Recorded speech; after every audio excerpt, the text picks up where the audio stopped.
भी अर्पित करती हूँ। सिर्फ हंगामा खड़ा करना नहीं मकसद मेरा, सिर्फ हंगामा खड़ा करना नहीं मकसद मेरा, मेरा मकसद है कि ये सूरत बदलनी चाहिए। जब देश का नौजवान और देश का अन्नदाता एक साथ खड़े होकर के आंदोलन करता है, तब ये देश की हुकूमतें उनके ऊपर लाठी चलाने का काम करती हैं, ये देश की हुकूमतें उनको जेल भेजने का काम करती हैं। और जब देश का अन्नदाता अपनी फसल का उचित दाम नहीं पाता है, जब देश का अन्नदाता उसको जो सुविधाएं मिलनी चाहिए सरकार से वो सुविधाएं नहीं मिलती हैं और कर्जे में आकर के आत्महत्या कर लेता है, तब ये लोग कहते हैं कि इसको लड़ना चाहिए था। और जब उस देश का अन्नदाता लड़ने के लिए सड़क पर उतरता है, तब ये सरकारें कहती हैं कि ये देश का किसान नहीं है। बड़े शर्म की बात है कि जब चुनाव होते हैं तो ये देश का किसान आपको किसान दिखता है, आप इससे इसके घर जाकर के हाथ जोड़ करके वोट मांगते हैं, और जब आप सरकार में आ जाते हैं, जब हुकूमत में आप आ जाते हैं, तो इस देश के किसान से आप सवाल करते हैं कि आप किसान हैं या नहीं हैं। आप ये देखिए कि 1947 से पहले 1857 की क्रांति हुई और उसके बाद देश में एक क्रांति का बिगुल फूंका गया। 1947 में देश को आजाद कराया गया। एक वो लड़ाई थी जो देश में हम हुकूमत, जो अंग्रेजी हुकूमत से उससे हम लड़ रहे थे। हम ये कह रहे थे कि हम अपने देश में रहेंगे लेकिन अंग्रेजी हुकूमत को बर्दाश्त नहीं करेंगे, इनकी गुलामी करने का काम हम नहीं करेंगे। और आज दूसरी क्रांति की लड़ाई लड़ी जा रही है।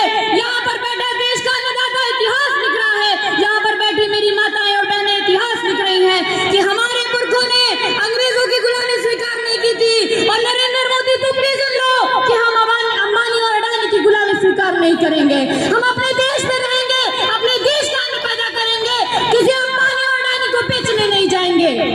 आप ये सोचिए कि इस देश की हुकूमत जिसको किसानों के साथ बात करनी चाहिए थी, वो तो किसानों को खालिस्तानी बताने पर उतरा हुआ है। इस देश के प्रधानमंत्री को शर्म आनी चाहिए कि जब आप वोट लेने के लिए आते हैं तो आपको हमारे सवालों को भी सुनना पड़ेगा, हमें जवाब देना पड़ेगा। और सुन लो नरेंद्र मोदी कि बड़ा गलत पंगा ले लिया है आपने। ये देश के किसान हैं, ये किसी भी जाड़े गर्मी बरसात में फसल उगाने में पीछे नहीं हटते हैं, तुमको खाना देने में पीछे नहीं हटते हैं। और जब बात अपने पे आ जाएगी, जब बात हमारे सिद्धांतों पे आ जाएगी, हमारी स्वतंत्रता पे आ जाएगी, तो हम एक इंच भी पीछे नहीं हटेंगे। और 26 जनवरी को भारत के किसान ये दिखा देंगे कि इस देश में या तो अंबानी और अडानी रहेंगे या तो भारत का किसान रहेगा। मैं ये बात कहना चाहती हूँ। बहुत बहुत धन्यवाद आप सभी का। आप सबको देख करके उत्तर प्रदेश में हमको प्रेरणा मिल रही है।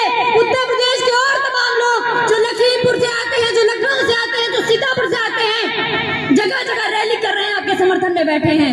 और एक घटना आपको बताना चाहूंगी कि योगी आदित्यनाथ की सरकार है उत्तर प्रदेश में। जब किसान आंदोलन हुआ, अभी ट्रैक्टर रैली दिखाई गई, अभी सिर्फ झांकी दिखाई गई थी, तो योगी आदित्यनाथ की सरकार ने, इन्हीं पुलिस वालों ने उन किसानों से कहा कि अगर तुमने आंदोलन किया तो तुम्हारे घरों के छज्जे गिरा देंगे। तो आप छज्जे गिरा दीजिए, जितना आप हमारे छज्जे गिराएंगे उतनी मजबूती से किसान यहाँ पर पक्का मकान बनाएगा और यहीं पर आंदोलन होगा, यहीं पर हम बिगुल फूकेंगे। और इस देश की क्रांति की लड़ाई में हम नौजवान आपका सहयोग करेंगे। और 26 जनवरी को जब आपका काफिला दिल्ली की ओर निकलेगा तो पूरा उत्तर प्रदेश आपके नेतृत्व में आपके साथ खड़े होकर के कंधे से कंधा मिलाकर के इस गुलामी के खिलाफ लड़ेगा, अडानी और अंबानी के खिलाफ लड़ेगा। ये बात कह के मैं अपनी बात को समाप्त करूंगी। बहुत बहुत धन्यवाद।